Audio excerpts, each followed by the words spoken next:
అన్న టెన్షన్ తీరిపోయింది కదా ఇప్పుడైతే? పోయిందన్న, ప్రశాంతం అన్న. ప్రశాంతంగా ఉన్నారు. ప్రశాంతం అన్న. ఈ సినిమా మీరు మొత్తం కూడా రియలిస్టిక్గా తీసారా, లేకపోతే ఏమైనా చేంజెస్ ఏమైనా కొద్దిగా చేసినట్టున్నారా సినిమాటిక్గా? చేసినాం అన్న, చేంజెస్ చేసినాం. క్లైమాక్స్ ఏదైతే ఉందో అది మెయిన్గా పెట్టుకొని మిగతా కొన్ని చేంజెస్ చేసినాం అన్న. యాక్చువల్లీ చెప్పాలంటే ఈ స్టోరీ క్లైమాక్సే చాలా ప్లస్ ఇది. అవును. సో అంటే మీ ఆ స్టోరీ ఇచ్చిన వాళ్ళు యాక్సెప్ట్ చేశారండి అసలు దీన్ని ఫస్ట్ ఏమైనా ఇలా చేస్తానంటే?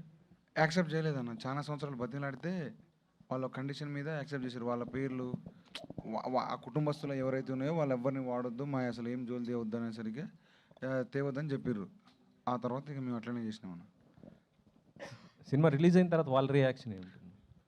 అంటే ఇంకా వాళ్ళు కొంచెం ఆ బాధ ఉన్నదన్న, అండ్ రీగ్రెట్ అయితే ఉన్నదన్న. అది వాళ్ళకైతే బాధ ఇచ్చిన ఏడు కొంచెం ఫోన్ చేసి ఏడ్చిర్రు.